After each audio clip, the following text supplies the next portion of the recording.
everybody. Welcome to another episode of Stumptcast. I'm Rick, joined as always by Jazz, Price, and Ash. Say hello, everybody. Hello.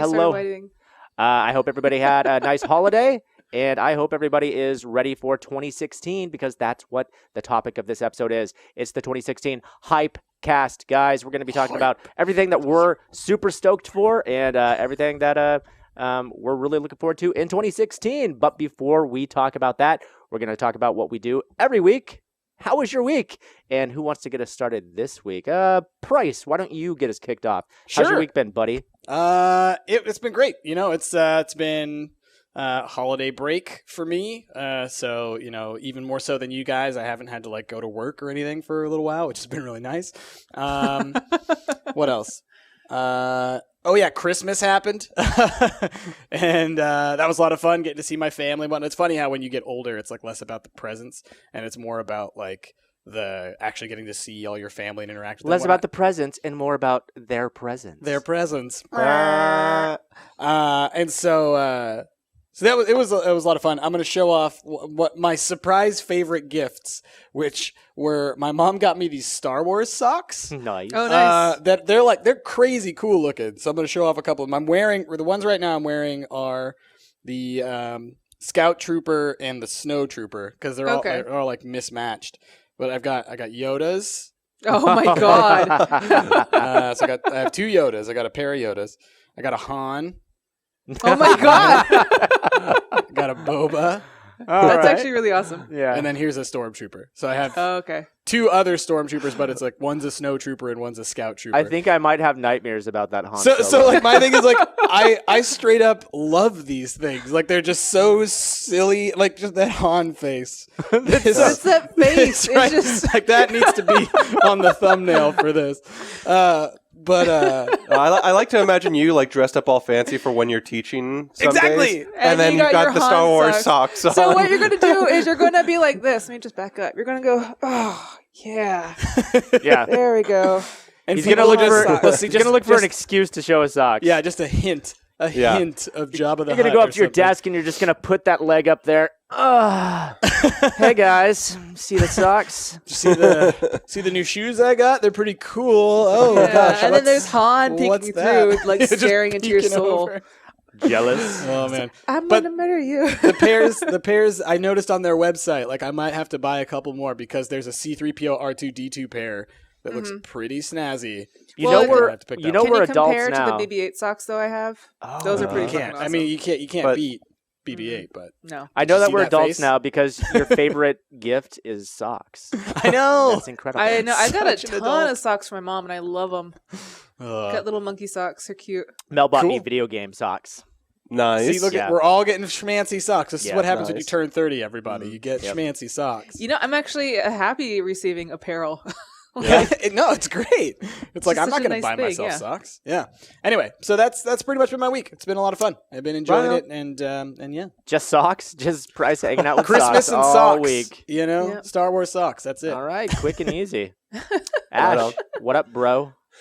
Speaking of apparel, Jazz got me this for one of my Christmas Nice. gifts. Cool. Nostromo. That's Yep. that's a deep cut right there.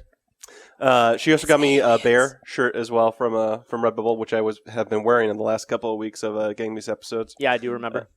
And what else? I got you that nice pullover. Pullover, Yeah. lots of stuff. But anyway, Christmas week happened every year. My family always celebrates on Christmas Eve rather than Christmas. We've always done it that way. So this year, my mom, I think, was just sort of bored with holiday food. So we decided to do Christmas food, Christmas food. We decided to do Chinese food this year. There you go. Yeah. It's Christmas food to Jewish people. Yeah. Yeah. Not that I had anything wrong with that. It was good. We had some really good Chinese food. She also over ordered. No, So we- we had a Leftovers. ton. Leftovers yeah. is a Christmas tradition. Leftover, yeah, especially leftover Chinese food. You gotta have leftover. Yeah. Although, I'm just thinking how much is a Christmas food portion of Chinese food? I can just No. imagine, you can't eat Chinese food for a whole week. That's a dangerous proposition. Oh, I'm gonna challenge you on that. All right, enjoy Yeah. not having a colon. But we man. we had fun. I went to Jemiah. We got a big old steamer, so I got lots of shumais and pork buns and stuff that we steamed up. And anyway, and we did Jasmine's family's Christmas the day after, and we did Jasmine's birthday the day after that. So it's been like nonstop, crazy foods, crazy celebrations, lots of gifts. Gained quite. I still got a food baby from the last 3 days because we went to my parents' house and they did like a standing rib roast. They did a more traditional Christmas dinner, and then last night we had steak and that was delicious. And I'm a little fooded out. We went to a fancy place for Jasmine's birthday that had really super good steak. So if anyone's ever in Portland, the restaurant Ox, people. Yeah. Oh yeah, I've been to Ox before. Yeah, it's delicious. Schmancy. Yeah. And that's been about my week. Yeah. Cool. Some Chinese food, some steakums, and Christmas and birthday celebrations. Yeah. And so, Jazz, I have a feeling that yours is going to be a lot like Ash's. How's your week been? It's been about the same. Just been really busy trying to get everything together for just had that 3 days off and not do anything. So it's been really nice. And then Ash actually got me a few things that I was really surprised about. He got me a few Fifth Element pop caps. I'm so jealous. So I got Zorg, excuse me. Jean-Baptiste Emmanuel And Zorg. what I like is that he actually has a little clear plastic right here. Oh, very cool. And I also got a ruby rod, and it's over there somewhere. I'm so jelly. When you tweeted those or whatever, I was just like, ah! What? Yeah, those are brand new. I think they're pretty awesome. He I know also something. got me. Sorry, go ahead. Something else that you guys did for Christmas after you're done that that we shared with you actually. Oh, well, go! Don't leave us in suspense. Tell us. I'm trying to remember what that is. Home Alone. That's Home right. Alone. Everybody watched watched Home Home Alone Alone. the same night. Everybody on Facebook and Twitter they were all watching Home Alone. Did you guys watch both It of was them? Home Alone 2. We watched both. No, but we did watch both of them this week. We happened to watch Home Alone 2 on the same night that you watched Home Alone 1, I think. No, we marathoned Home Alone 1 and 2. So Okay. that is technically true. But yeah, I think we finished it though at the same time because Yeah. I immediately was like talking about how Trump kind of ruined the whole Home Alone 2 experience now because he just Because him he's being in there. there and just that little cameo is just like, you know what? At first, when I learned that, before I knew he was Trump, I just thought he was just some guy giving him directions. Yeah. Now it's Trump giving Kevin McAllister directions, and I'm just like, God damn it, Trump! No, Ruin a Christmas. Wouldn't it have been special hilarious moment if he for me. gave him wrong directions? Oh my God! And he's like, ha ha ha ha. Gotcha, kid. I want this to turn into like a mini Home Alone podcast for just a minute. So, Kevin McAllister in Home Alone 2 is a psychopath. Yeah, he is. At any point he could have just called the cops and had it done with. Yeah. But instead he throws a brick through the toy store. At that point he could have just called the cops instead of doing that. Mm-hmm.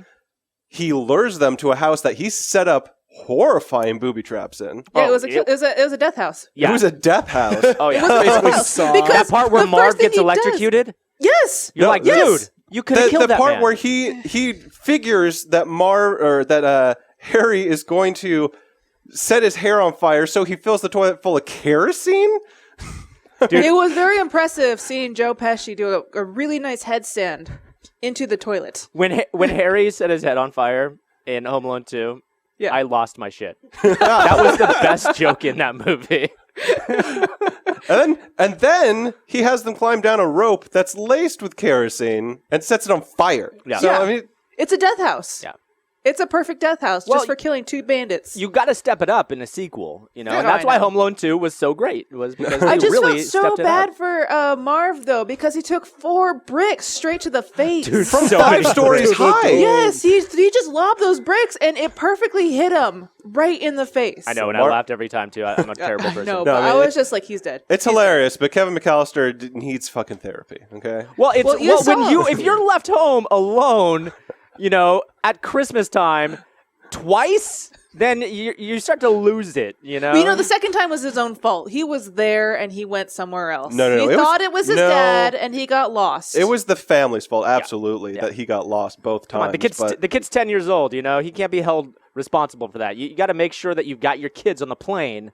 Well, you the know? mom was like, wait, I want to make sure that everybody's here. And she's like, nope, you got to get on the plane. You got to get on the plane. She's like, okay. But the first movie, the burglars were, causing trouble to him. In the second movie, he could have just walked away at any moment, okay? He went looking for trouble. Look, man, Well, when kids, this is why we need video games. I mean, that's he's all I living, can say. He's living the dream. He had an idea, and he saw it through, and that is commendable. I think Trump would commend him for that. I think he can put that on his CV. It's great. What I really like, though, is that this year there's been a resurgence of Home Alone videos on YouTube also. Yeah. You know how Macaulay Culkin put his own one out? Oh, that one's so great. That was good. It's great. It's good. Yeah. And it just kind of it distills that entire 2 movies into the fact that, Kevin McAllister is now a psychopath. Oh, yeah. He actively goes out and looks for home invaders and kills them. So you're absolutely right, Ash. You're absolutely and No, yeah. Macaulay Culkin But then, absolutely agrees with you. Jasmine discovered that the actor that plays Marv did his own follow-up to that. Oh, yeah. He That did. was hilarious. He actually Yeah, he did an AMA the night that we watched Home Alone, and then I think that he did that after the AMA. But yeah, it's just him in the dark. And he's like, Harry, I'm scared. He's out there again and he's killing people. He's dancing in blood. And he's like, I'm so scared. And then he's like, what's that? And then it just cuts off. There's blackness and you just hear Marv screaming. There's the door in the background the entire time. I was really hoping Macaulay Culkin would just peek through that door. Just appear. Oh, God, like it would have been so great. With his man. tarantula. I'm sure he's not and doing knife. anything. I'm sure they can team up and they can make some... Oh, yeah. They It'd be can make an perfect. internet sensation. That could be their own YouTube channel, man. Oh, yeah. Oh, yeah. boy. All right. How long until MGM or whoever owns Home Alone comes and shuts that thing down? Is it John Hughes, right? Be like, nope, fuck this shit. Oh, that's the thing. Home Alone, it's Chris Columbus directed it. John Hughes wrote and produced it. And that's why it's great. Those movies are great. I haven't seen it since I was a kid, and I rewatched it as an adult thinking that, I would be watching it with rose-colored glasses. It wouldn't be that good a movie, but they're actually good movies. No, they're really good movies. Yeah, they they're stand the test of time. Yeah. There's a few things that are really outdated. The fact that, no one has cell phones. They all have to go to payphones to try and call people. The very first movie, what happens is there's like this crazy storm that just has like a power outage and it ruins the phone system. So they're like, it's going to be down for a week. That could never happen now with cell phones. No. Or email or anything. Email or anything, yeah. But, I just this was 1992, baby. It's a different era. Nobody knew what the internet was. Well, isn't this like when we were talking about Jingle All the Way a week or two ago, where it's like that movie also could not happen today because Amazon. Yeah. Amazon Prime. Yeah. Just Done. Oh no, where's the Turbo Mandel? Oh, there it is. Next day shipping, no problem. Prime. I want that to be a yearly tradition for us as well. It'd be funny It will. if they redid that with, Sinbad and Arnold Schwarzenegger. They and did! With Prime, shut up. With Prime. And then, Sinbad steals, the Turbo Man from Sinbad Arnold Schwarzenegger. he's the postal worker. He's the postal guy. He's delivering it, and he's opening each one. He's like, I did it. I found it. I'm going to keep this one. And Arnold Schwarzenegger is like, it's like taken. No, it's even better. He creates a black market for Turbo Man dolls. Like, he gets all the Turbo Man dolls in the entire city. That would be the perfect jacks up the follow-up price. to that. Dude, It's one of those get things- on it. Like, remember when Amazon first started releasing the Fire Sticks and they would put it in like the special Amazon Fire box? Yeah. And it was one of those ones where like immediately everybody who was like ordering them were like, hey, Amazon, that's the stupidest thing ever because now people know what's in the box. If they want to steal in the box? they know exactly what's in the box. So That's it's like, what Amazon that's what Prime- happened when Harry Potter was first getting shipped out from Amazon, right? They had their own Exactly. like owl boxes or Oh, whatever. yeah. And it's like, duh. So it's like if it brilliant. was shipping in like a Turbo Man package. and Sinbad takes just has a them each mountain one. of these things. Dude, And oh so my God. Christmas Eve, Arnold Schwarzenegger is like shitting himself. He's like, I don't have the Turbo Man. Where's the Turbo Man? Where's I the ordered Turbo it Man? like 2 days ago. Prime. Dude. It should have been here by now. And then, he finds out about the whole ring. He infiltrates. He does the whole And then guns it's blazing. yeah, It it's becomes a straight like- up it becomes Arnold like a, Schwarzenegger movie. Yeah. like a commando type Yeah. movie. Dude, Like, we need a Kickstarter of this idea. And anyone that has not seen Jingle All the Way needs to It's do Jingle so. All the Way 3. let us know in the comments if you guys think that this should be kickstarted. Jingle All the And Way. if you guys know any 3X. good Hollywood producers and directors, because we've Hey, got Schwarzenegger, where's our collab? But if we're we're sitting gonna on do a gold that, mine here. We do need to do a crossover with Jack Frost as well. I'm just saying, like we gotta, the Well, expanded universe, We'll see how Jingle All the Way 3 goes. And, the expanded yeah. jingle, the cinematic jingle universe. We need Oh, copyright man. this shit before it goes out. Yeah. Oh boy. Oh, Hey, boy. sure also we in the can't get the comments, copyright this on is this. our idea. Don't steal it. you How jerk. dare you? There's a timestamp. It's down there. Got it.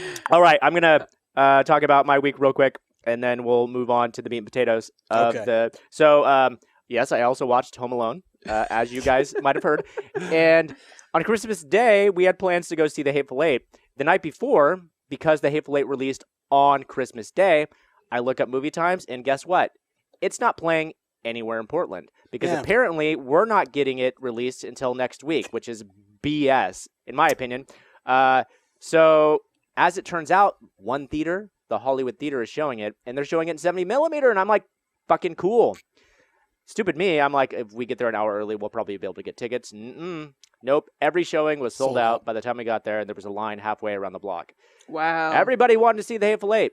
It's the only theater that's shown it, so. Yeah. So I didn't get to see that, but instead I came home and I was like, okay, I want some good sci-fi. And I'd been hearing a lot of good things about the TV show The Expanse. Yeah. Dude, it's so good. I haven't watched it yet, but everybody just keeps telling me the first 4 episodes are free online, and I think that there are only 4 episodes right now.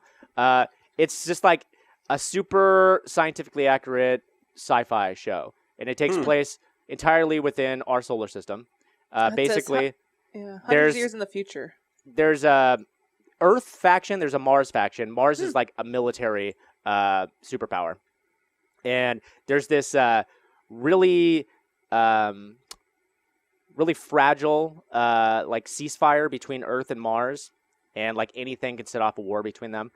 Anyway, there's also these people called the Belters who work in the asteroid belt, and they mine resources for Earth and Mars. And Earth and Mars like ration their water and stuff, so they're pretty much like slave labor, and they're really fed up with it. And so there's like this really cool dynamic that's happening between these 3 powers, and it's really good. That's all I'm going to say. It's super good if you guys are looking for some good sci-fi, because good sci-fi is hard to find.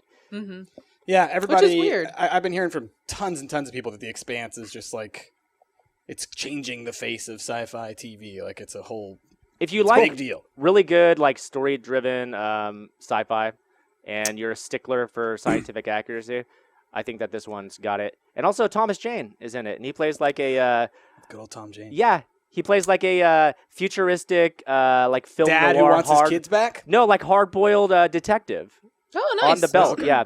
I love good sci-fi as long as it's a sci-fi show and not a political drama that happens to take place in a sci-fi setting. No, I wouldn't say that this is so... I mean, there's definitely a lot of political drama going on, but the cool thing is it follows like 2 groups of people. There's this group of people who were miners who sort of get wrapped up in whatever the heck's happening, and then there's Thomas Jane, who's investigating these things that are happening on the belt. So he's like the insider on the belt. I'm really digging it. It's a really good show. Well, then we'll have to go and check it out. If there's any sci-fi nerds, because I scoured the internet for good sci-fi movies, and I think I've seen them all. And there aren't a lot of good sci-fi movies. Yeah. It drives me nuts. Most of the sci-fi movies out there are fucking terrible. They're all terrible. It's pretty good. No, that's great. That's. But again, he's seen it. I've seen it. Yes. This one is pretty good too. Yeah, I've seen it. I want new sci-fi movies. No, just stick with the old ones. Yeah. Love them. Not a sci-fi. Cherish them. Also, there's some good looking sci-fi games coming up this year. Yes, good segue. Let's go ahead and put a bow on our "How Was Your Week" segment, and let's get into the 2016 Hypecast, guys. Hype. We've got a list of 2016 hype games that Ash linked us earlier. Yeah, I'll say that those are mostly AAA games, Yeah, so I've had to scour for some indie games that I'm also hyped for as well. Yeah, this is 44 of the big games from this year, so we'll go through this and talk about our Not impressions all of them, but these. The ones that we're really hyped about. in. And we'll talk about some of the indie games that have come out 2016 too. Some of the games that we played at PAX that we've been looking forward to for the last few months. I think I might start with the indie games, only because I've actually had my hands on them. All right, well let me start then with an indie sci-fi game. Oh yes, that should be close to anyone that lives in Portland's heart. Tacoma. Tacoma is made by crap, I can't remember the developer's name. Fulbright. They made Gone Home, who they live here in Portland. Their Gone Home was awesome, and Tacoma, They've said Talk that it's about sort a of very the same different game. Yeah, I mean, but they said that it's still sort of similar in the aspect that I think you're on an empty space station and you're exploring it in the same way that you explored the house in Gone Home, except you're in 0G and you're on a space station and shit's going down. So anyway. And I think that there are like holograms that you talk to or something like that. Like it's a little more interactive than. No, yeah, I mean, and the graphics look like a huge step up over Gone Home as well. Yeah. But yeah, super excited for that. I'll say that should be cool. In the same vein, it looks very similar to the concept of the game Adrift. If you guys have seen that one, it's made by, or at least it's published by EA. Also, on a space station, also in 0G, also shit's going down. Except that it seems much more like an action game. Adrift seems much more like they tried to make a Gravity game or something along the lines of Gravity, where it's like you're adrift in space and having to deal with that. Like probably like Dead Space without the necromorphs. Right. You know, no crazy zombies, just like floating in space, lots of scary shit, just scary atmospheric stuff rather than frightening zombie monsters. Yeah, I'm just looking at this GIF that's repeating of the guy floating through space and bouncing off of this one like piece of a space station or something. I'm just like, no. Have you guys heard of Hyper Light Drifter? Yeah. In fact, that was there at PAX. We could have played that one. I'm kind of upset that I didn't because this game looks pretty great as well. Well, basically if I like remember correctly, the line was just insane. For Hyper Light Drifter. Yeah, it's that's right. I remember that. Yeah, like a really like a top-down hack and slash kind of game, but really really pretty graphics. Yeah, it's gorgeous looking. Yeah, for it looks some reason really I thought great. it was already out. I feel like it has been, or there was an original version of it that was. Spring 2016 is what the trailer says. Yeah, or it might just be one of those ones that has been in dev for so long. Because I know that I've heard of it for a while now, but I think maybe it's just been, it's kind of like how Fez was, in PAXs and things like that for like 5 years before it came out. That's I feel like Hyper Light Drifter's just been, bouncing around. Yeah, bouncing around for a while. Yeah, the blurb says, the Drifter possesses firearms, a deadly katana, and teleport dashes. Moreover, the game expects you to use them. The game's blindingly difficult, as we can attest from previous hands-on encounters with the game. The ballet of blades and bullets is hypnotic, aided by the luscious animation found in every attack pattern. The game is unfortunately locked at 30 frames per second, a bit of a downside for a quick action title, but we'll let it slide. Gorgeous fleet of foot and an atmosphere you can't cut with a very abstract knife, more than make up for some stuttery emotion. And honestly, does a game like this really need to be more than 30 frames per second? It's pixel art. What can you expect from a pixel art game? Yeah, I mean, totally. Asking for a high frame rate from a pixel art game seems excessive. Well, and it's not even that it's just pixel art, but it's like a deliberate style of pixel art that they're trying to kind of convey, and in those instances it's like 60 frames per second might not match the artistic goals that they have. I think we should talk about Gungeon, because that's going to come out next year. I mean, Gungeon's obviously at the top of my list. Yeah, Gungeon's huge, and we played it twice at PAX. Yeah, it's amazing. I played it. I think I played it almost every day at PAX. Well, you were there more often than we were. Yeah, I went over there. Twice. Yeah, and I played it with you. I played it with Kakujo. I played by myself. It's definitely going to be one of those games that's just, I think, is going to like take over like that whole Rogue Legacy kind of feeling. Not like Rogue Legacy, but like a roguelite. Like Isaac, I mean, you're gonna have channels that are gonna like pop up. You're gonna have like a 1 or 2 Northern Lions, or maybe it'll be me. Who knows? For Gungeon, that's like their thing. Like the people come to just watch Gungeon because it looks that good. It looks like it has that much kind of randomness to it that it could just really capture an audience and just keep going. And Gungeon, it's so good. It's so charming too. Let's talk about the boss cutscenes for a second. that first boss that we played. You guys, we had different bosses. Me and Price, when we played it together, we had the Bullet King. Oh, and he was like on a throne. He was this big old fat like shotgun shell. And he had a little crown, and he had a little scepter, and I think he kind of was like moving slowly, but he was like spawning more like bullets. He would spawn like other bullets, and I think he would also like shoot like big circles of bullets. I think so. I can't remember what he did. It was very bullet helly. Like it was very. I know that dodge all these. the boss that Ash and I played was a giant chain gun wielding pigeon. Man. Yeah, it was Yes. a pigeon, And and he then it like flexes. sprouted arms, and it was like, And he flexes, and all of his feathers, except for on his head, go flying off of him, and he's just ripped. yeah. And Gosh, then I the wanna fight say it was commences. like an eagle or something. No, like it was that. a I think it was like pigeon. a seagull, maybe. They all had funny names. Yeah, though. I'm Yeah. looking at him right now, and he definitely looks like a pigeon. Maybe he definitely wants to be an eagle. I can tell you that, but that is a pigeon. Faux show. But yeah, that game looks fantastic. That game looks fantastic. We're probably, because it's got at least 2-player, you're going to see some of that on the channel. for Oh, sure. two-player co-op. I wish it had a 4-player co-op, man. Yeah. This game, That'd be we would amazing. get so much mileage out of this. We would We'd go play it all the crazy. friggin' time. And we're gonna, just 2-player instead of 4-player. Yeah.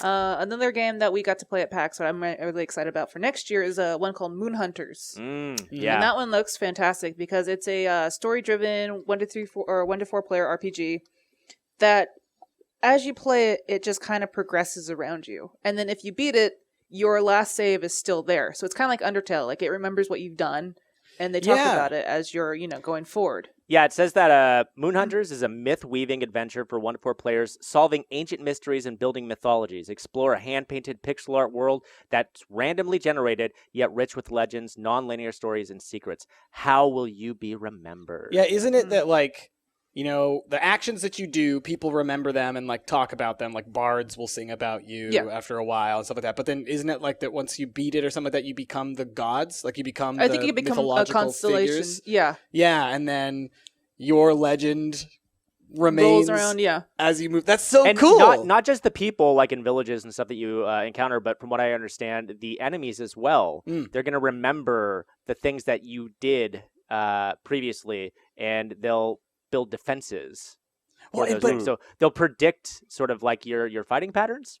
Yeah. Or they'll at least try to defend against how you used to fight, so you need to maybe mix it up. Well, and I love the idea though that like you can be playing through this game and then have someone start talking about this legendary hero that did so and so and who's it, what's it, and you kind of like, oh my god, that's right. That was that time when I fought that one boss on that one level and it was insane and crazy. Like, how cool is that? It's like Psycho Mantis, but like, I don't know. It's really cool. I'm really excited for that one. Yeah. And it's 4-player and, it's like a kind of top-down gauntlet-y kind of game, whatever like that. So we're going to play the crap out of it. Yeah,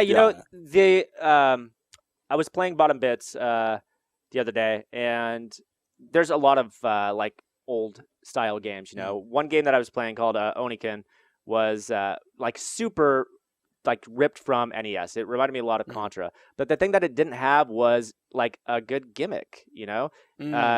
These games that sort of take you back to like 8-bit or 16-bit. The thing that they do better than games from our childhood is they have these new clever mechanics. Like they can do these things, which is what I really love about these games nowadays. Like when a game just simply rides off the fact that it's like when it just rides off nostalgia without doing anything innovative. I think it's sort of unacceptable these days. When there are so many games that are doing innovative things. For sure. I mean, games nowadays have moved past a lot of the mechanics and tropes and things of original games. So it's like if you just made a Ninja Gaiden clone or a Contra clone or any of that kind of stuff, it's going to be boring as hell, right? Because those games, when I play the originals and I still enjoy that, that's because of the nostalgia that I have playing that specific game when I was like 5.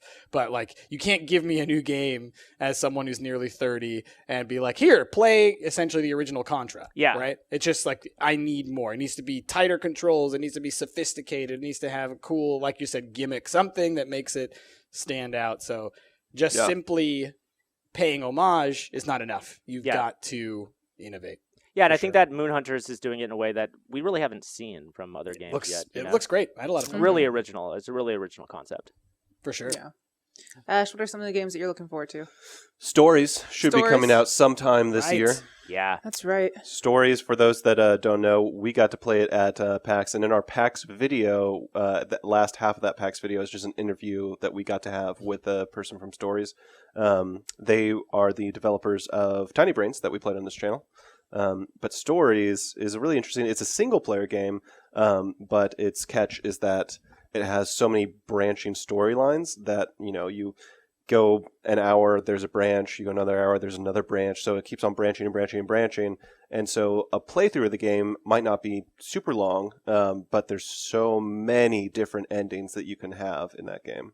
And when we were playing, it was kind of like FTL, where you couldn't go backwards because the armada that was chasing you cuts off. So you can never go back and change your storyline. The choices that you have make, to go. they're done. Yeah. And it even had that like map select screen of like you see the wave of darkness or whatever it was coming from the left, and then you have to pick like, oh, I'm gonna go the north route or the south route, and then you're like, oh, well, there's my friend down there, and I could go save them, or I could get this really shiny sword. I can go get this sword, and like which then, I think I did. And then on the next turn, you see that wave come by. And your friend is no longer on the map. I did a playthrough where I also abandoned my friend for some loot. You monsters. But the thing is, Jazz and I both got different endings. Still, because they said that at that PAX demo, and that PAX demo I think could be completed in under 30 minutes, there was over 32 endings to just the PAX demo, which is ridiculous. Yeah. And it's like little things that'll be the difference, which to me, that is awesome. That makes it roguelike. I think it only had 5 like levels that you could play. It was short. Yeah. It was a short little... Yeah, there was like 5 rows, but there was 3 different levels you can pick from each one. And then depending on, how you did it, ended up doing this. And so... And the game looked beautiful, too. And they said that was the old build, too. That they were going to update it with a new engine, I believe. Yeah. And then it was going to be even prettier. Yeah, so they said it's on Unreal Engine 4 and that they just hadn't turned on the pretty mode yet. Yeah. But the only other thing that I'll mention too is that this game is narrated, and that they said that they had recorded like a ridiculous amount of dialogue for their narrator, like over 1,000 lines or something like that. It's supposed to be like Bastion. Yeah, it's narrated in a similar fashion to Bastion, except that like as you're going through this world and you're like smashing pots, the narrator will say something like, "Oh, you like to smash things, huh?" He will never say that again in the entire playthrough of that game. Oh. So you never get like repetitive things over. Also, the loot that you pick up, like you can pick up certain pieces of armor or certain weapons, which also have voices of their own. Right. And there's like good armor or weapons and also like evil armor and weapons, which will sort of like try to be like the good and evil angels on your shoulder. Yeah, they'll like egg you on to do something. Exactly. And they'll also argue with one another too. So like if you got a piece of good armor and an evil sword, then they'll sort of bicker with one another, which is a fun little addition to the game. Well, and the thing is like it sounded like, they have their personalities and they remember what you do. And so it's like if the evil thing suggests for you to kill these guys and you were going to kill them anyways, it like builds up your favor with that evil weapon or whatever, and then like you start to build a relationship, but then like the light armor or whatever that you have will be like, oh, why would you do that? That's so evil. And so it's like they're pulling at you the whole time through, and they'll have these little bickering arguments. It's those such a little clever moral little thing. checks that I hate from Fallout. Valentine disliked that. He didn't like you doing that at all. I'm like, God damn it! I'm trying to freaking just love me. Oh, not to spoil too much with Fallout, but. Did any of you guys have to rescue that one dude from the jail in Diamond City? I haven't done that yet. Okay, there's a quest where like you're tunneling underground to like get to this vault in Diamond City for this this ghoul lady, and you need this dude who's like an explosive tech guy, but he's in Diamond City's jail, and my Piper's my go-to companion, so I take her into the jail, and I'm trying to figure out how to get this guy out without killing any guards. Because that's the biggest no-no that you could do. And I kept killing these guards, and Piper's just like, nope, I'm leaving. And it's just like, all of a sudden, it's like, where do you want to send Piper to? And I'm like, what? She's like, nope, that's where I draw the line. You kill people in Diamond City, I leave you. So I had to figure out a peaceful resolution. But but she don't like it. She don't like it when you kill guards. Your 10 strength didn't help you there, did it? No. Well, Rick is now whipped by Piper. I am. That's true. I had to keep reloading my previous save and be like, okay, what do you want me to do this time, Piper? Yes, Piper. Okay, so we talked about some of the indie games that we're looking forward to. Anybody looking forward to some of the bigger games? Because there's I got a couple really interesting games. Price, you go first. Well, and this is a little asterisk if it actually comes out next year, because this one is slated to come out in December of 2016, and knowing the dev schedule of these kinds of games, it's coming out February 2017. It's like that's going to happen. Mass Effect Andromeda. I'm a huge fan of the Mass Effect games. I actually this is another reason why Fallout, I'm never going to finish Fallout 4 until like 7 months down the road. Dragon Age Inquisition just went on sale on Origin for their winter sale. So I was like, I got to play that game. And it's tons of fun. It's reminding me of Mass Effect, which is one of my favorite series. And so, speaking of great sci-fi, Mass Effect does that in spades. And the fact that Andromeda has no Commander Shepard, Andromeda is another galaxy even, so it's like there's some pretty interesting stuff that could be happening here. I wonder if it's going to be just straight from scratch. It's not going to pull from your actual original saves. I mean, I don't think it does. I kind of hope that it will be a whole new from scratch, because I'd say that the mechanics of Mass Effect were super tight, especially around the second game. Mm-hmm. But good God, the story, to me anyway, kind of went off the rails towards the third one. I mean, it did. Yeah, I haven't played the third one, but I hear a lot of people were not because satisfied. The third one, if you do it good or bad, you will lose the ability. Spoilers. Well, sorry. Game. You can. Anyways, I'm saying if it pulls from your save, you have to figure out if you do it the bad way, how would you travel around? If you do it the good way, it's still there. But I don't know, how would that work? I hope that they just sort of start from scratch, saying this is a whole new galaxy. Let's just They pretty much said this is the point of this is Shepard's story is over. That's Mass Effects 1 through 3, and now we're expanding Mass Effect into other stuff. I think it's smart.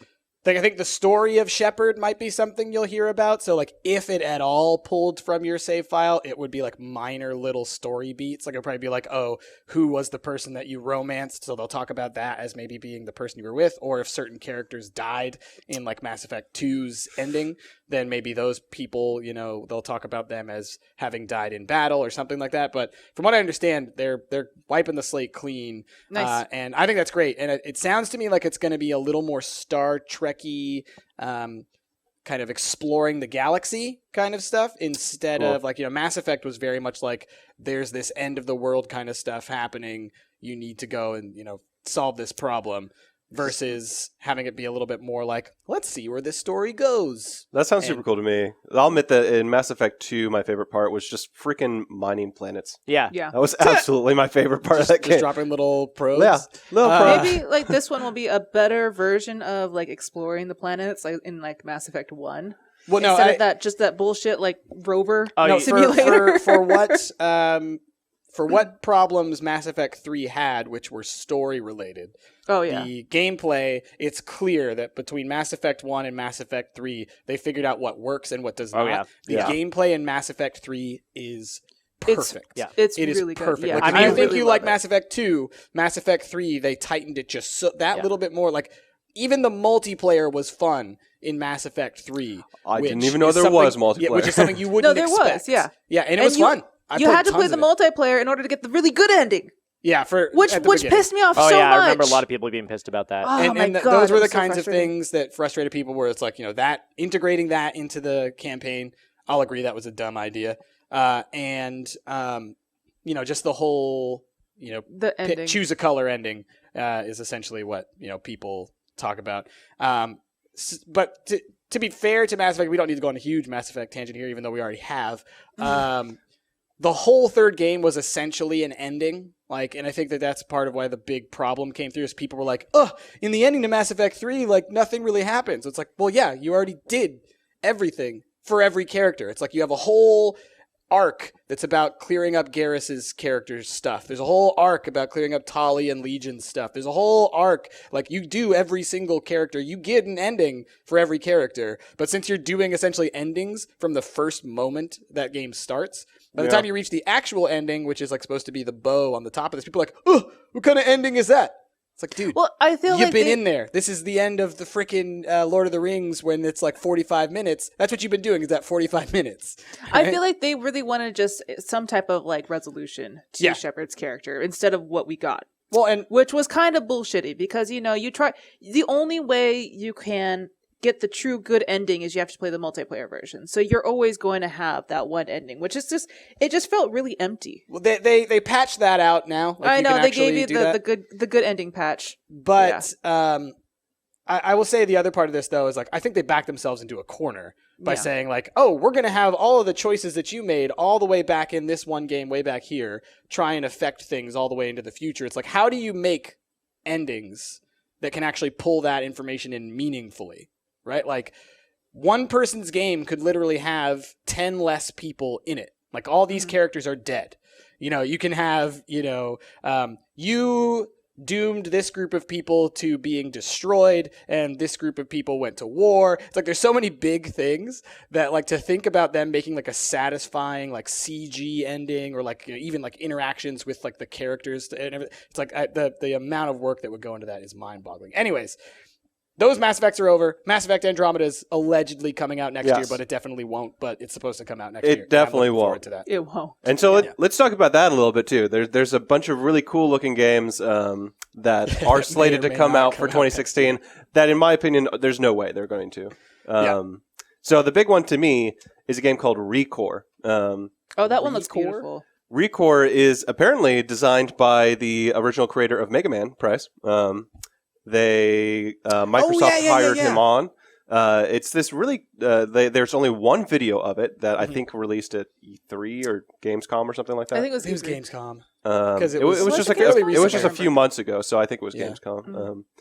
Anyway, so it looks pretty cool. There's not really a whole lot of information on it, and it's slated to come out next year. It's not gonna. Like, because there's so little information on it, and because it was just so recently announced, and because it's a big AAA Microsoft game, no, there's no way it's going to come out. They might pull a Bethesda and be like, you know what? No, because Bethesda showed off an hour of Fallout 4 when they announced it. They showed off 5 minutes of this, and they didn't even really tell you what the game is yet. When they showed us Fallout 4, it was essentially like market ready, right? Like, it looked like it was essentially ready to go.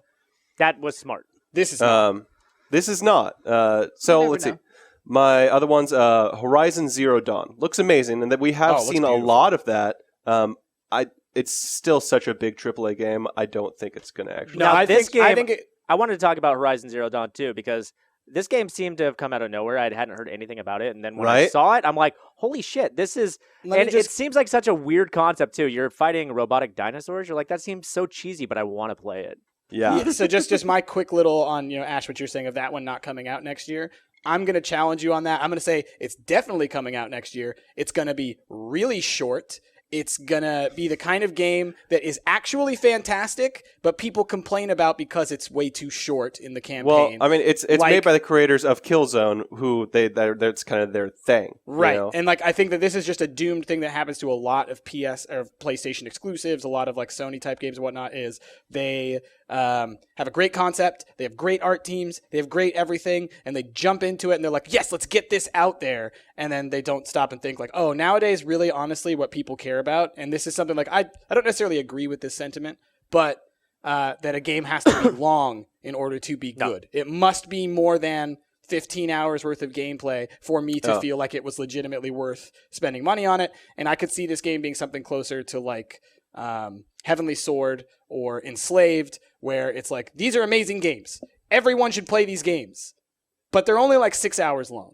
And as a result, people think they are cheated when they play these games. Anyway, all that aside, it looks beautiful. But I mean, I'm really hoping that it is fun to play, because Killzone also looked beautiful, but was boring as shit. I didn't like any of the Killzone. Killzone 3 was good.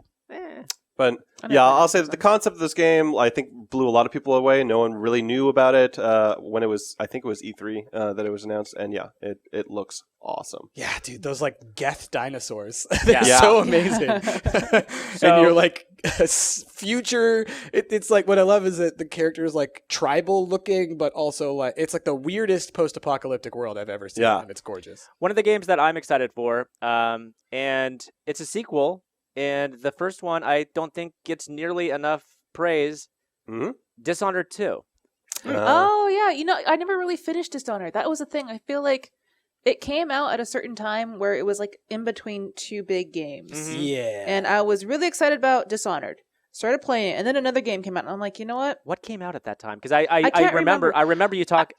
You saying that it seems so. It seems like that's how it was, and I feel like I just completely forgot about it. Might have been Skyrim. No, that would have been the year before. But it's an absolutely great game. It's beautiful, and it's one of those really great stealth games that I love to do. Just the whole no kill, just going through and stealthing around and stealing shit.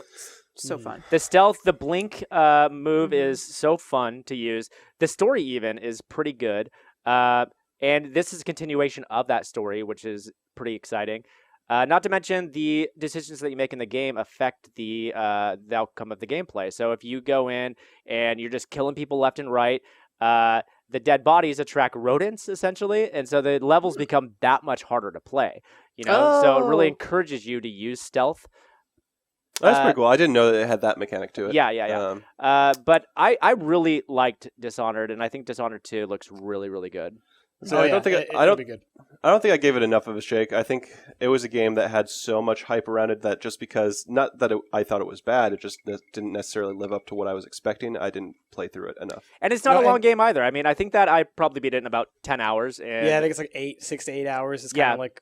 And it's pretty cheap right now, especially right now with the winter sale going on. Like I would $5. highly encourage picking it up because, I mean, it's a blast to play, and you can finish it in a weekend. For $5, it's totally worth it. So, Jazz, I think you're totally right that it got eclipsed by other games. Let's talk about, just quickly, I'm going to list off a couple games that came out this like right around when Dishonored came out.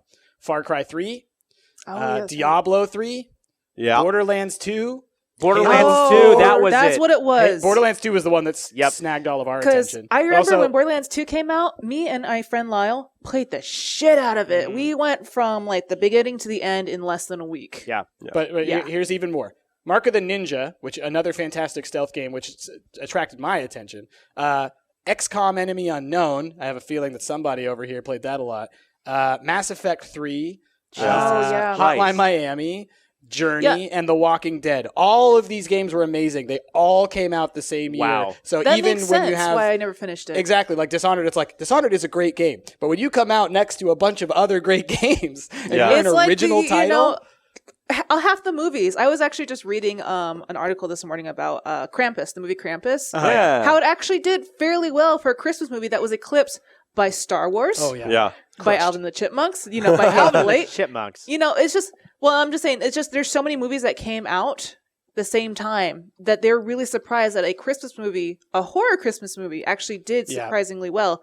And it's actually probably now in the same league as like Gremlins as a Christmas horror. And from what I understand, Krampus is actually pretty good. And I think they made the smart move where they pushed it up before Star Wars came out. So they technically released a couple weeks before Star Wars. And so as a result, they were able to get some people in there before they knew, like, hey, by the way, no other movie should even be in theaters. And they did really well. Like they made it for $15 million. I think it was like $13 million.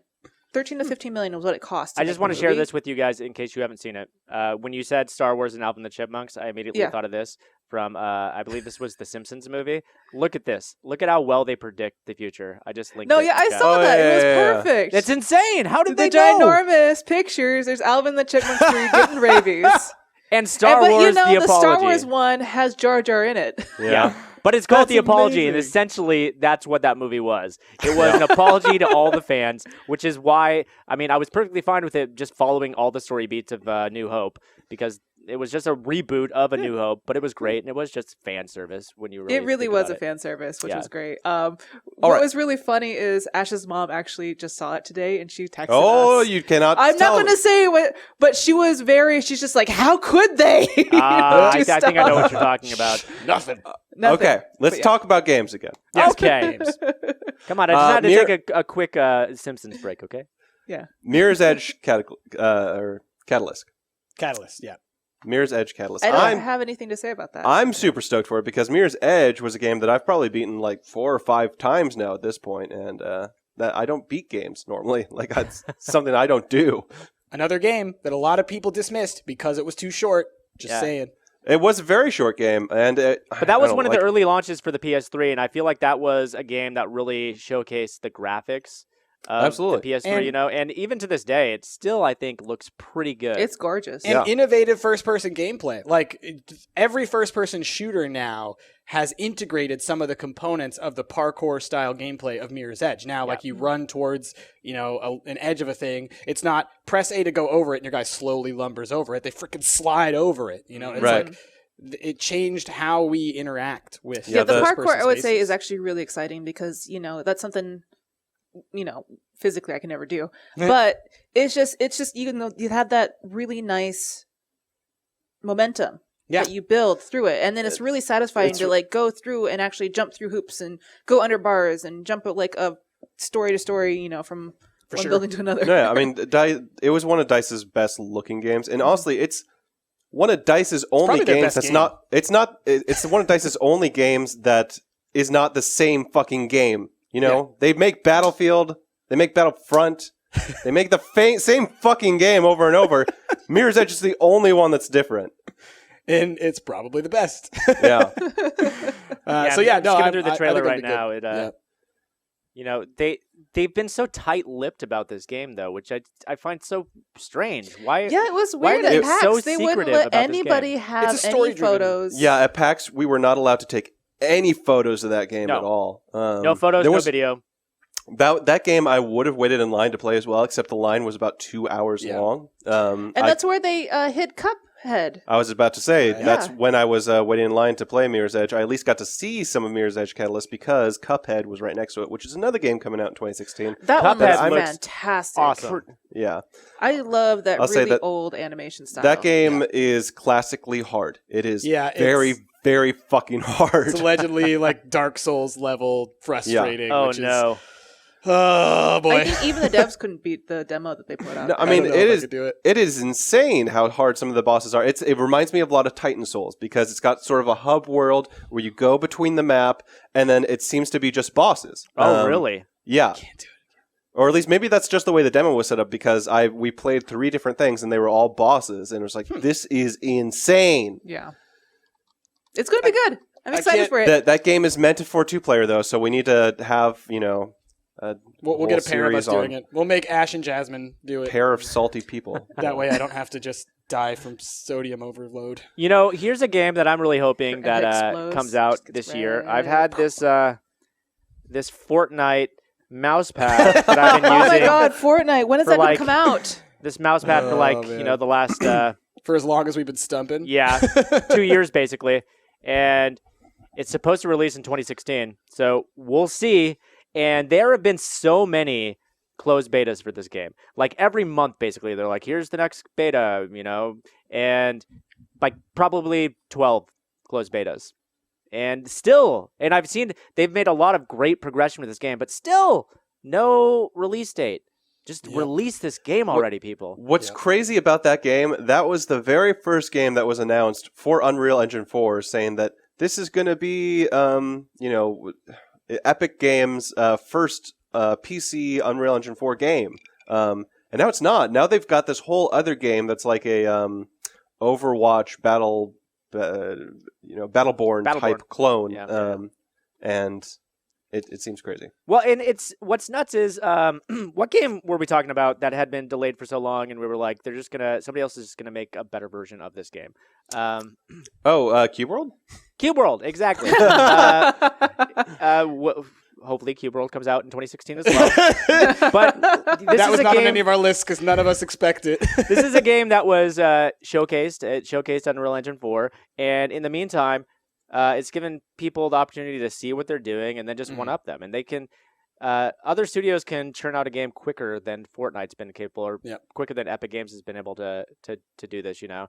And so it's forcing them to constantly have to reinvent the wheel in order to release something original, you know. Mm-hmm. Well, I feel like that's where the Forest, I think, is another good example of this, where it's like the Forest came out and made a real, or on early access, and made like a real big splash in this idea of how you do survival, horror, randomly generated whatevers. It was like, this is awesome. Yes. It's like Minecraft, but it's like real and dark and gritty. It's going to be the greatest thing ever. And then they just sat on that for like 2 years. And now it's like there are dozens of clones of that game that are out there. And many of them are far superior to that game. And the only reason that they can do it is because the Forest...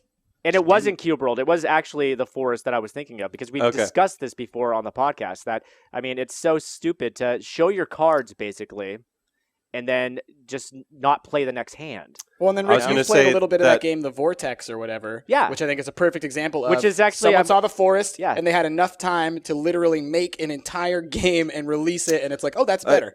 There is a good Forest clone that's coming out in February called Firewatch. Yes. That's right, it's Firewatch over here looks on the great, Switch. except it has a whole story to it as well. What? They went one further. They Yeah. actually added something to it. Now you actually know who your child is and where he went. Actually, and- the forest Firewatch reminds me of the forest meets the Long Dark. The Long It Dark. The Long really Dark, yeah. reminds me of the Long Dark. But I will say this, and here's the other reason. Like, this is, for any of you out there who want to be like indie developers and make your own game and everything like that, don't show off your ideas until you're about ready to like kind of get your game going. Because the Forest is a small team of independent people, right? It's going to take them a lot more time to churn this kind of stuff out than a big studio. And Firewatch is a game, I don't know, let's see, designer... Okay, Ollie Moss is the designer, but it's got writers from Walking Dead and BioShock. It's got like a huge team. You can't compete with that. Like, it's over. Yeah. All right? And it's because you put out a tech demo, essentially said, here's how you do it.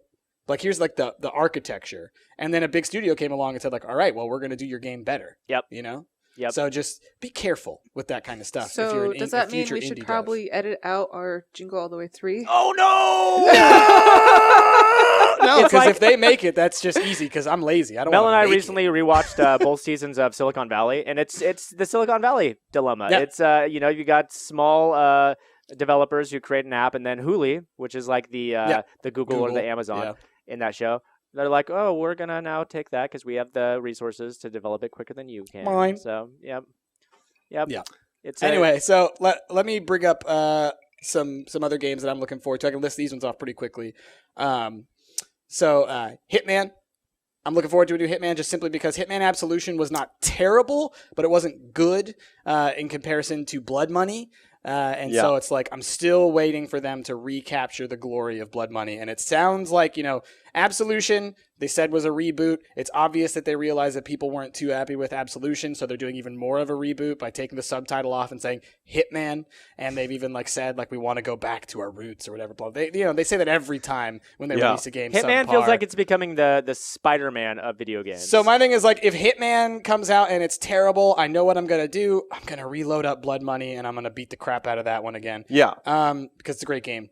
So on the same vein as that, Ratchet and Clank, the PS4 remake of the original Ratchet and Clank, which I'm super stoked for because those games they haven't aged well. I got the re-release pack or whatever, the double pack of Ratchet and Clank 1 and 2 for PS3 a year or two ago, and I replayed through the original Ratchet and Clanks, and it's they're old, they're antiquated, the mechanics are slow and sluggish, they don't work as well as the modern ones, so to see them not just up-resing Ratchet and Clank, but they're actually rebuilding it from the ground up. It's a for the reimagining PS4. of the first one for PS2, I think.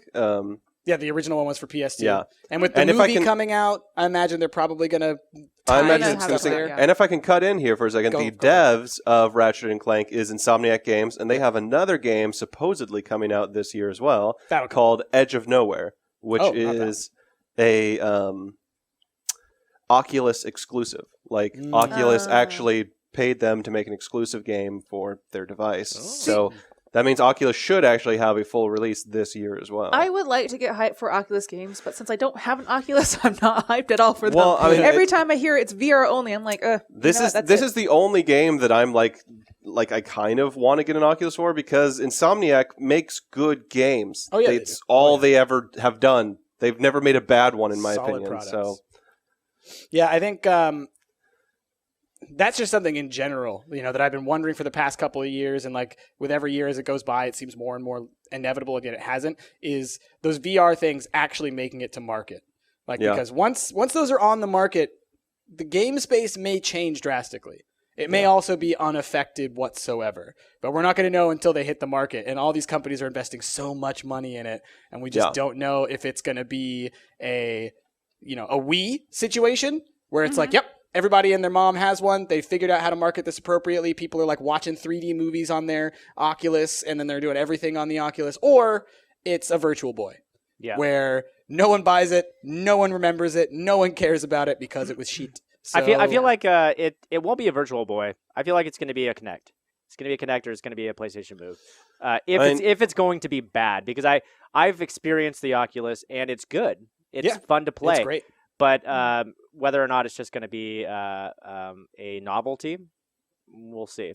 We'll see. I mean, they've got $2 billion or whatever from Facebook money, and they've got Microsoft making exclusive games for them. They've got Edge of Nowhere that's going to be exclusive for them, and they've got that Eve game that's going to be Valkyrie, exclusive. actually, which is going to launch with the Oculus. So when you buy the Oculus, chances are you're going to get that game. It's going to be the first game you play, and it looks incredible. It looks crazy. If anybody's a fan of Eve or just space combat games, this is the game for you, because when you play Eve, it's like a sim game, Eve, you know? Like, you pilot a ship, but you're never first person in the ship. You're always observing from a great distance, like hundreds of miles out, actually. And in this, you're actually in the cockpit, and you really get an idea of scale sometimes. Like, because some of those, like, capital ships in Eve are gigantic, you know? Grosses me out. Yeah. I can't handle that, like, shift in scale, Yeah. you know? It looks This is super you. great. I mean, This I'm is the ship. really looking forward to playing it without Oculus, because I'm sure it's going to be some time, unless Oculus is watching this right now and wants to give me a free one. Hey! But with the Oculus, I'm sure it's going to be a blast. And with that Eve Valkyrie, you know, that also might be a good thing for all those of you who are still waiting on Star Citizen to come out next year, because I'm going to tell you right now, it's not even going to come out next year. They say it's gonna. I don't think it's Citizen gonna. looks great. Let's talk about a game that's definitely coming out next year in No that Man's same Sky? vein. No Man's Sky. No Man's Sky. Yes, we You were know- all hyped for this a year ago when it was announced. How are we feeling now? I'm slightly less hyped. only I'm not because hyped now. There's Really? too much going on. They keep showing the same thing over and over again. That's I fair. just don't know. My thing is that, now that they've shown off more demos of it, to me it looks more like a let's hop to a randomly generated planet and collect minerals simulator. Like Yeah, they haven't shown what it is that's gonna like pull you along. The goal. Yeah. Like Yeah. there needs to be something that makes you want to do it. They- An they exploring haven't- simulator is nothing Besides that just anyone putting your enjoys. name on it. I Yeah, don't they really- haven't even really shown off combat at all.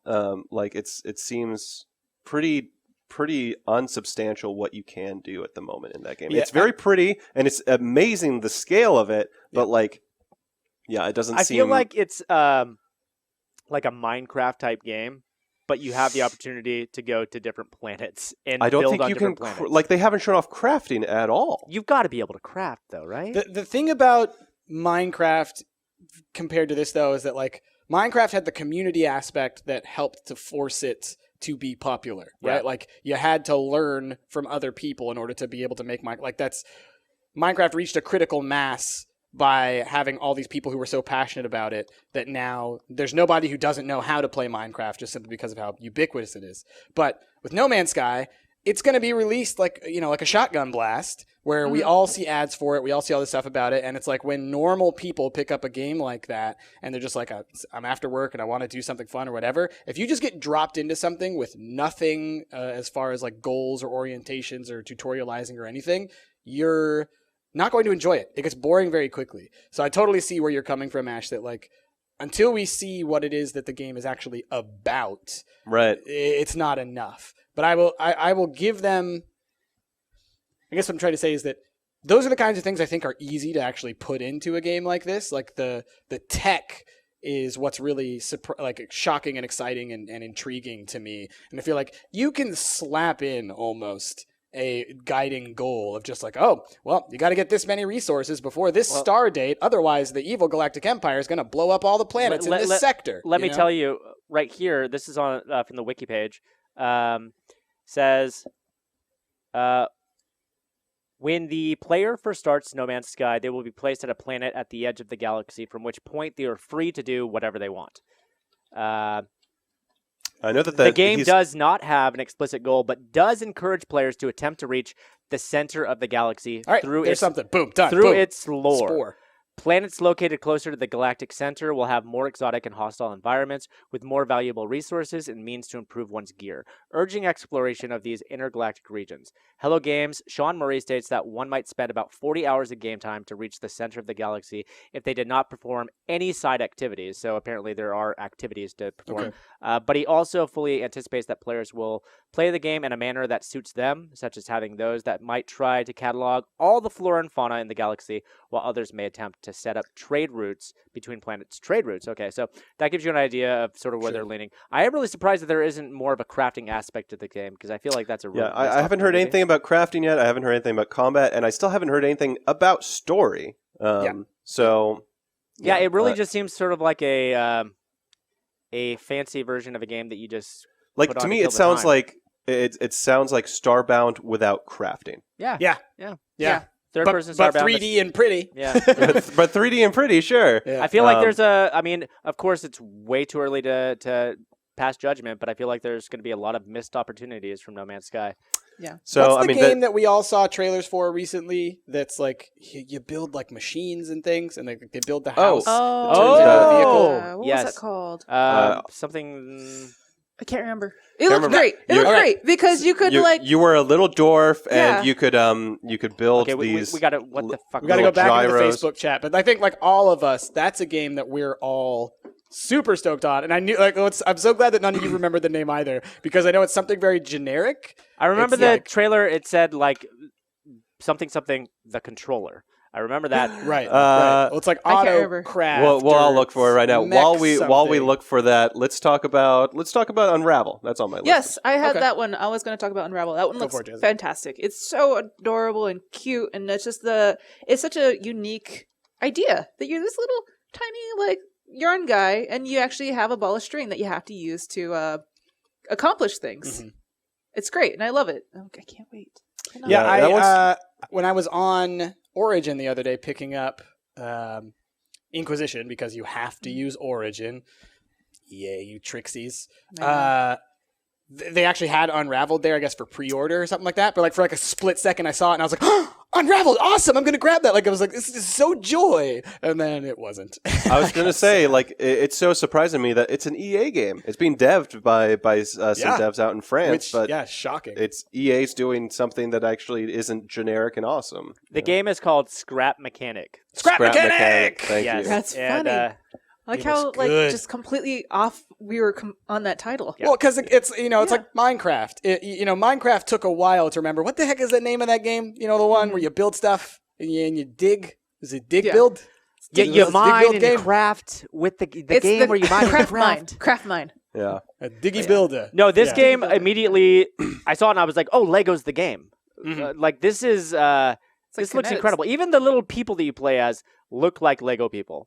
Well, I and say it's not like Minecraft in that you can break the world. No. I don't think it's like that. But yeah, you can't- it seems like it sounds like there's a resource mechanic because it's Yeah. about building like factories and stuff to gather resources to send up to space or something. you actually want to farm, and then you want to build soups to send up into space. So it's very much in our wheelhouse. Why are you talking about that game? That game was terribly received. That was a horrible game. Everybody knows that.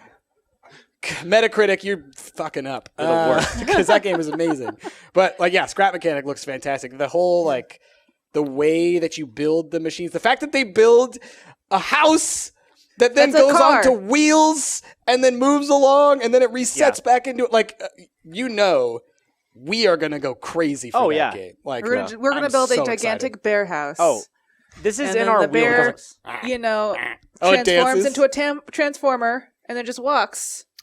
I feel like this is the while it moves forward, it needs predecessor to be, like, to spinning Space around like Engineers this. that we've been waiting for. All right, Yes, this is yes. going to be so friggin' good. Yeah. It just You know? seems like It's they've cute. done something that I didn't think would be possible in a game like this. And I think part of it is because they decided we're going away from the whole blocky block thing. We're going away from the whole dig your own resource and everything like that. They were like, no, we're going to stick with just randomly generated planet or whatever.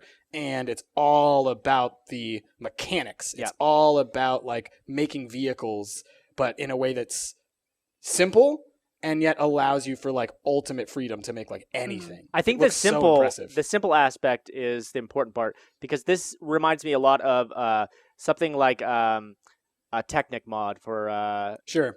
Minecraft or something, Minecraft, yeah. which is really complicated and it takes a long time to learn all the aspects of it. But you can sort of do Technic sort of things with Scrap Mechanic, but it's intuitive and it's simple.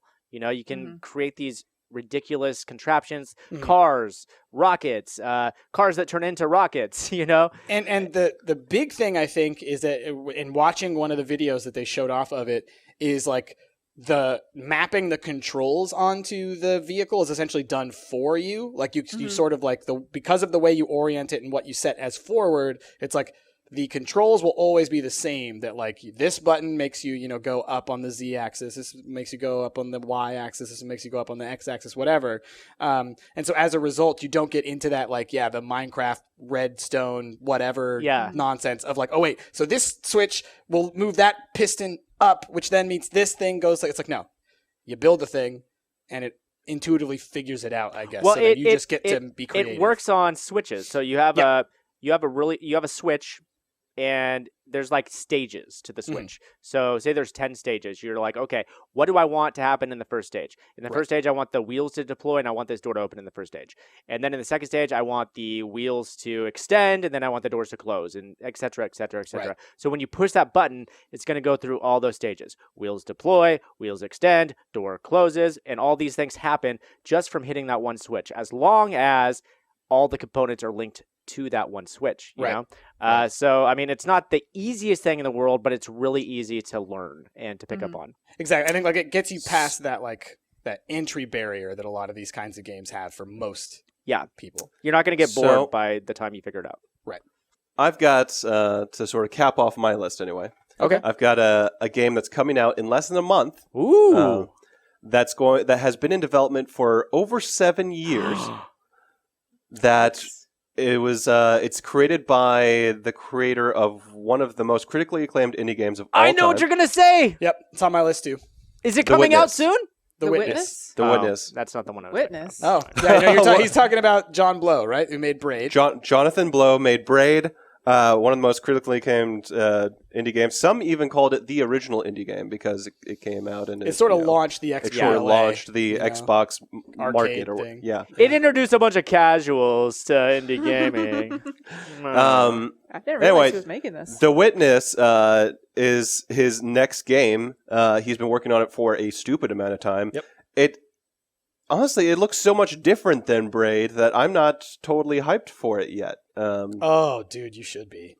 I mean, its concept looks cool, but at the same time, when I see the puzzle mechanic of it, I'm like, so I'm just pulling a bunch of wires around?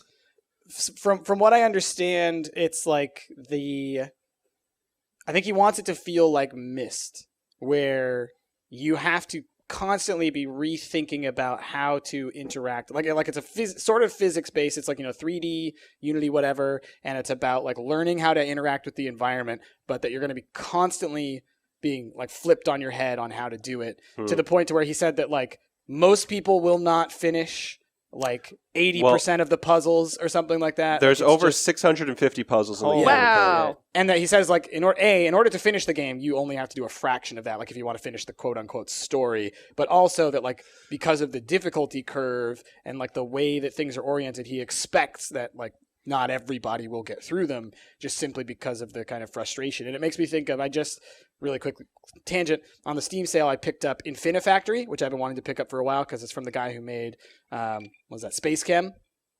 Also games that do that kind of thing where you learn one mechanic and then the next mission you go like, oh, okay, so now I gotta like rotate them. Oh, now I gotta like stack. Oh my God. And just like thinking in that way is just rewarding, but also so taxing. An ode to Myst. Like, oh yeah, I just pause on the end of the trailer where shot. The Witness title shot comes out, and it's just an island, and it's the Myst Island. That's what it is. And initially, when I watched the first 20 or so seconds of this trailer, I was like, yeah, like Ash said, it's just a puzzle game where I'm dragging this thing and the wires, but it sounds like. I mean, it's a lot like Braid, if you think about it. It's a puzzle game, and you're playing the puzzles, even though the puzzles can seem derivative. You're playing the puzzles because you want to piece together the story. Right. So, I mean, I'm excited for it because it's a Jonathan Blow game, and one of the things that I liked about Braid is it did very much do that same concept where, I can turn back time, and then there was a shit ton of more aspects to turning back time to be able to get through the puzzles. Right. That's a tricky game. Like, Braid is such a good game. Just because it does that so well of like, right as you learn a new mechanic, it gives you a new one that just makes you just crushes you. Oh, and the release date's an anagram, guys. It releases on 0126-2016. So that's January 26th of 2016. Course. Yeah. That's. I feel like my last game that I'm waiting on that I know of is I know it's going to come out in 2016 because Telltale's really good at doing that. Is the Batman? Yeah, I that's am on my looking list too. forward. If to... the Batman doesn't release, you can at least count on 3 more Telltale games in 2016. No, it will definitely release in 2016. I know it will. Episode 1. Yeah. Episode 2 through whatever. Sure. Yeah, we'll see. That's in the air. But I'm excited for that one because like we discussed in the last podcast when we talked about it, I think it's going to be heavy Bruce Wayne. Yeah. It's going to be heavy detective. Yeah, the detective stuff. When you said heavy Bruce Heavy Wayne, Bruce Wayne. It's Batman. It's Batman. I want to play that game. All right, so But no, I think it's going to be mostly a Bruce Wayne character-driven one. Batman will be in there because Telltale, they do have some action scenes, but they're not. They're mostly quick time. based. Yeah, quick time based. Yeah. And it's not going to feel as actiony like punching people. So it's going to be It'll be very like detective. In my opinion, it'll probably play a lot like Wolf Among Us, which had detective components to it, where you're exploring a restricted space in order to find all the clues and everything like that. And then it had QTEs for all of the action sections, and then it had the whole Telltale Mass Effect everything mechanic of building up your relationship with other people in order to affect the outcome. Yeah. I'm like my main thing is like the way that they could take this from awesome to game of the century is just do it in the Bruce Timm art style from the original, the cartoons from the 90s, and get all or most of those voice actors to play the characters. Because that would be fantastic. If it's the Batman I grew up with, and if it's, Mark Hamill as the Joker, and, just all, I will, I think Mark Hamill as the Joker would be a very possible thing. I mean, with his resurgence in popularity with the release of The Force Awakens. And he did it for the Arkham games. Yeah. And he did say that was his last role as reprising he as the said Joker, that a but he couple says that times. over and over Yeah. again. Yeah. So I'm sure if you find a quote, I'm sure you can find a quote where he said that Exactly. he'll never play Luke Skywalker again. But here we are. And to be fair, Troy Baker, who played the Joker, I think for Arkham Origins. What didn't Troy Baker play at? Yeah, I mean, he does a great, essentially Mark Hamill impression of the Joker. Yeah. So if they can't get Mark Hamill, I'm sure they'll get Troy Baker, and it'll be good enough. But still, I would Actually, now that I'm thinking about it, Mark Hamill's probably gonna be like, "I was just in Star Wars. You gotta give me a little bit more money." And well, they'll be he like, "Go was to just Troy in Baker." Star Wars before that too. Yeah. it's true. That's true. Yeah, but before that he was just in Star Wars, and now he's in Star Wars. Well, now he's in Star Wars. He was also in the amazing film The Guyver. So I don't know why you're not mentioning that. Come on, sci-fi now. Come classic. on now. No. Okay. Anyone? Well, I know the Anyone? Guyver from the anime, but the live action Guyver, Anime's great. Forget it. So another one that I'm looking forward to next year, Far Cry Primal. Mostly because I don't think we've ever had a game that's like set in the Stone Age. Mostly because you've played every Far Cry? I have played almost every Far Cry. I haven't We've played got 4 games yet. that were set in the Stone Age. Are you kidding me? But like a first person like action adventure in the Stone Age. What I'm talking about. It's what it makes me when I'm looking at it. It makes me think a little bit of Turok, which fantastic game.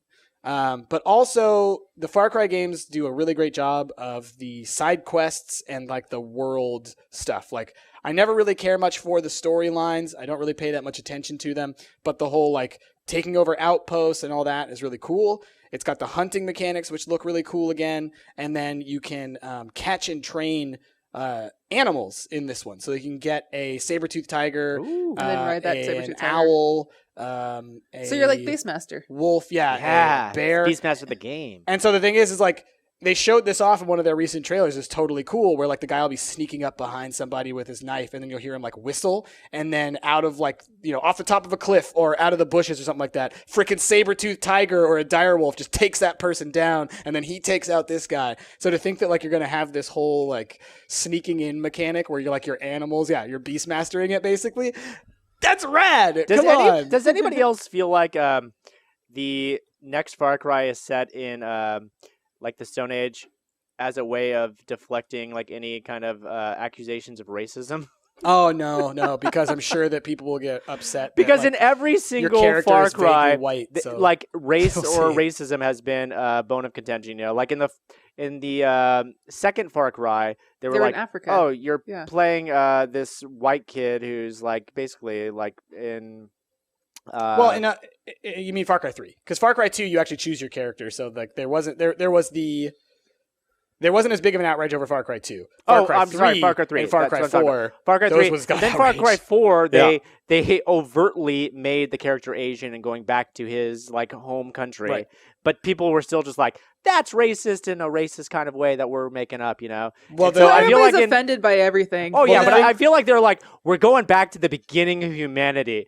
Try to call There's us out no for way racism you here. could be offended by this. There's only But- one race and it's humans. The Deal other with Well, it. what thing- about the Neanderthals, Rick? Come on. Exactly. You're Neanderthal racist now. That will be in it. People will argue that. I'm sure that they'll be like, "You're not sensitive to the Neanderthals." Well, the thing Trigger about warning. Far Cry 4, though, a big part of that was like it was the cover art that people had trouble with, and it was, I mean, the funny part or the ironic part is that they were saying that it was racist because it looked like it was a white guy stepping on an Asian man, like that's like what it looked like, but it wasn't. It was an Asian guy stepping on an Asian guy because he just had like bleached blonde hair or whatever, and so there was just a huge debate that came up over it. But like, You're always at the going to end have of the day- dummies that are trying to make controversy where there shouldn't be controversy. It's going to happen every single time. I think is there are plenty of like specific instances that you can find across all media of things that are truly offensive, but Oh, it's yeah. like don't just knee jerk get offended. Like yeah. make sure, like do a little bit of research. Be like, is this something I should be offended? Yeah, okay, check the boxes. Yes, I should be offended by that. Yeah, Not- in this instance, it was like, oh, is this clear racism, white power, something? Oh no, it's not. No, it's absolutely not. Okay, well then that one goes in the bin. Look for.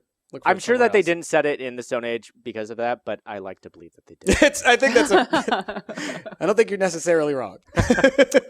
All right, and Now, I'm if going to there's say, dinosaurs in that, by the then way, they're just you guys, angering everybody. look out your windows. It's snowing outside. Yeah, Is it really? Is it snowing? Oh my It is, it's gosh! snowing. Holy It's a- crap! It's a Christmas miracle. Not like it's gonna actually Anymore. stick to No, it's this not like gonna stick. flooded wet ground. it's just snowing gonna in Portland. melt immediately. So man. let's see. The last game I wanted to mention is Sorry, if I'm looking this way. I'm looking at the snow, guys. I'm sorry. no, take it in, take it all in. Last game I wanted to mention is a game that's been in development for a while, and it was really hyped up. And I want to see there's one of two. You're probably thinking of The Last Guardian. I am. Okay, and that's where It's I not thought you were gonna- going with the game before. But Yeah, I was like, they're not releasing it that soon. Yeah. The Last Guardian, I loved. It's just not going to come out ever, No, so I'm ever. just not going to believe it. And until that's one of it's- those games where they've been sitting on it for so long. I'm like, you guys are trying to catch up to. They've already had to rebuild it once. Exactly. Now. Like they've already had to upgrade it to the PS4 architecture. Exactly. They're trying to catch up to modern engines and everything, and I feel like they just waited way too long. Yeah. So I'm going to temper my Like, Duke Nukem Forever. my man. expectations there. But Tom Which one are you- Clancy's The Division.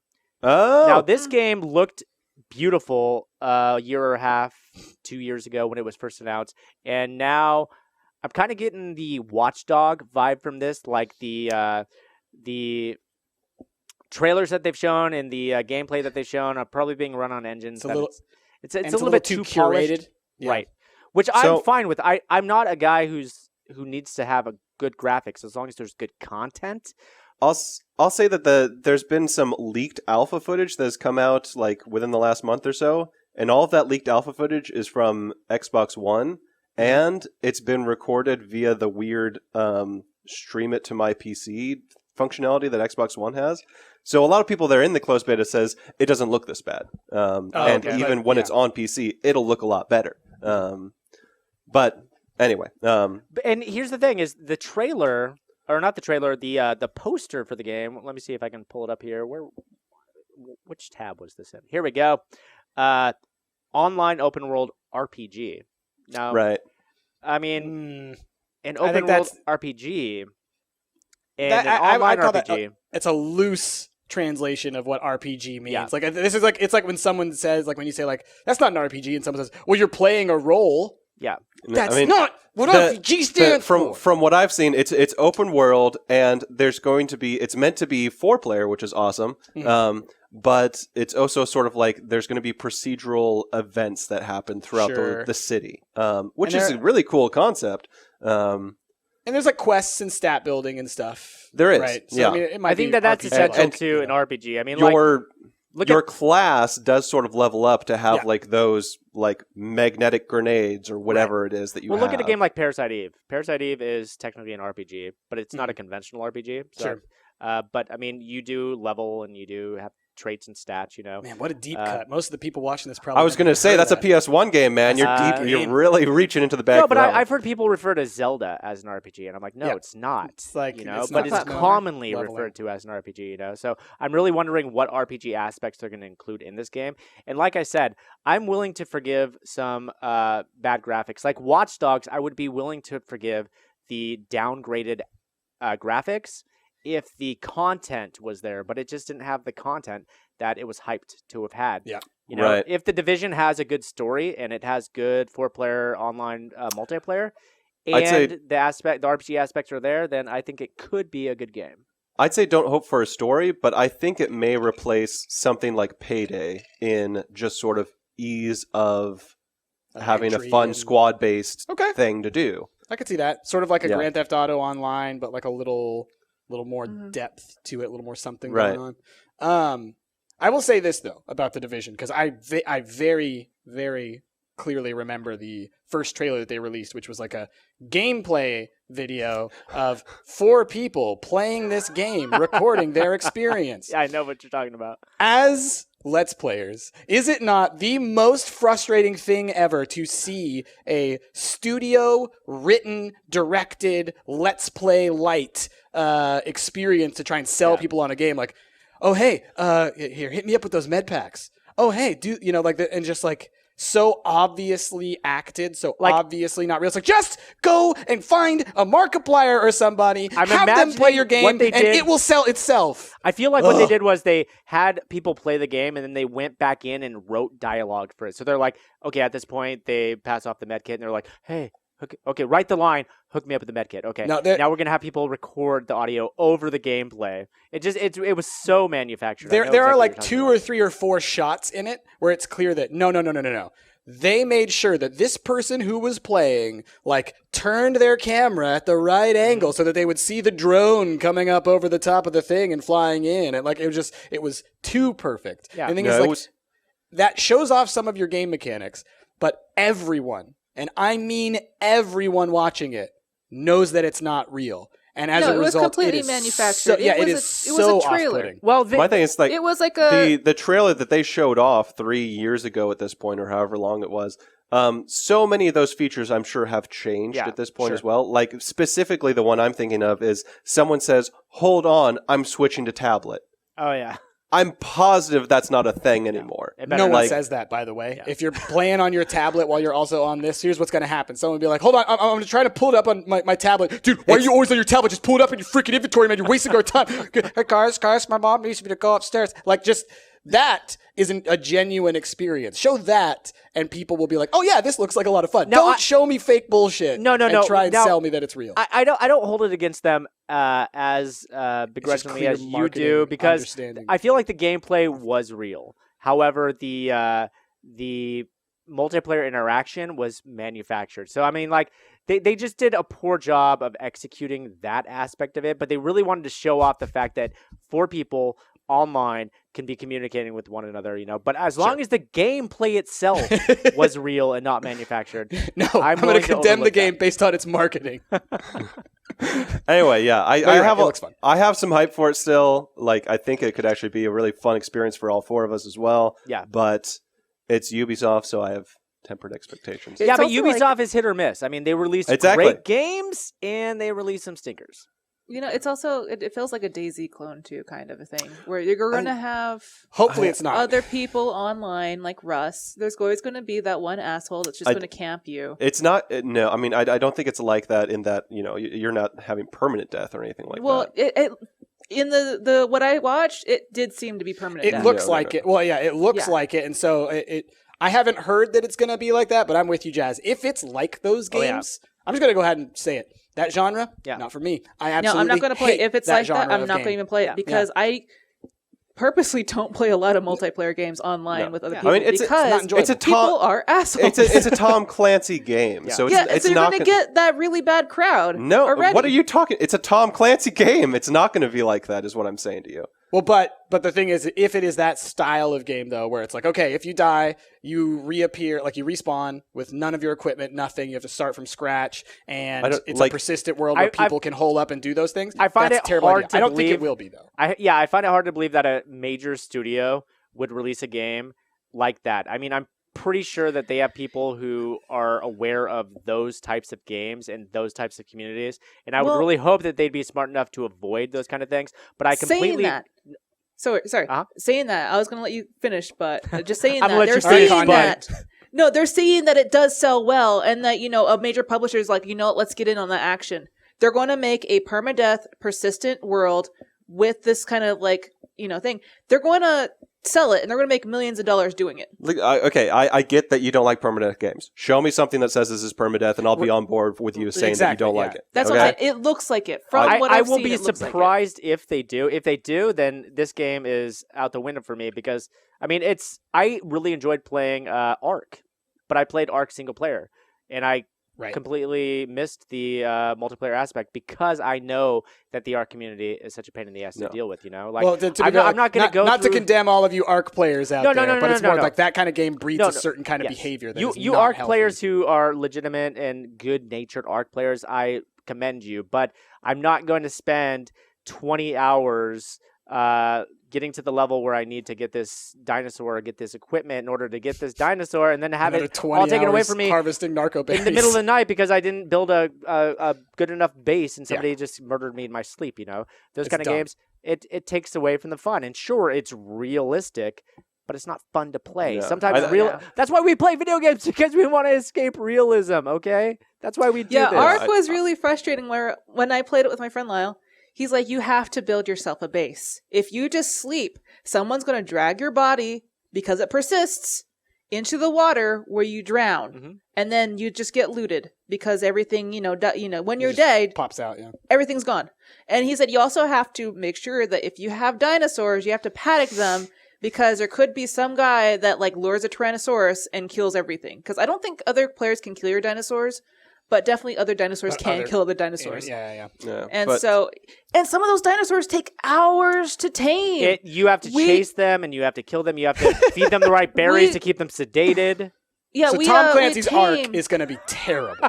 I was going to say, I think for the Division prices comparison to the GTA 5 hub world is probably the closest what we have right now in that. And if there's some sort of a closed online aspect to it where you can just play 4-player, then that would be great. I doubt that there will be, but I think that in the same way that GTA 5 does, there'll be dicks that want to fuck with you, but you can probably very easily just hop into a mission and get the fuck away from that.